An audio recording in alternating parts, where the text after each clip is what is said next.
Okay, so what we do with Rachel is, you all remember how the RACH works, right? We send a request for a channel to be allocated to us.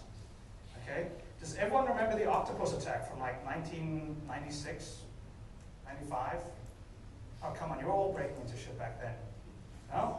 Okay, so the way that octopus worked is that you would send a SYN request to allocate a TCP socket. You'd send a SYN request, and then you'd send another SYN request, and another SYN, and another SYN, and another SYN. And what would happen is the kernel, the target kernel, would allocate socket resources for every single socket.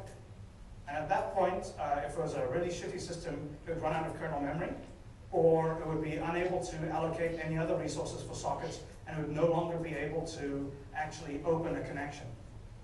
All right? So no one would be able to speak to that box anymore. And this was fixed in like release kernel 1.2 or something. Like it's ancient stuff. It's not actually possible anymore except on GSM.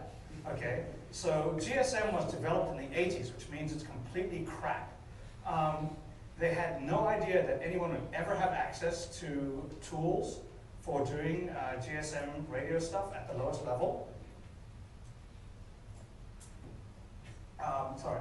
They also didn't ever think that people would be malicious, because this was the 80s. You know, it was like everyone was doing coke and getting rich, and like it was only geeks playing on computers, and they were all nice to each other.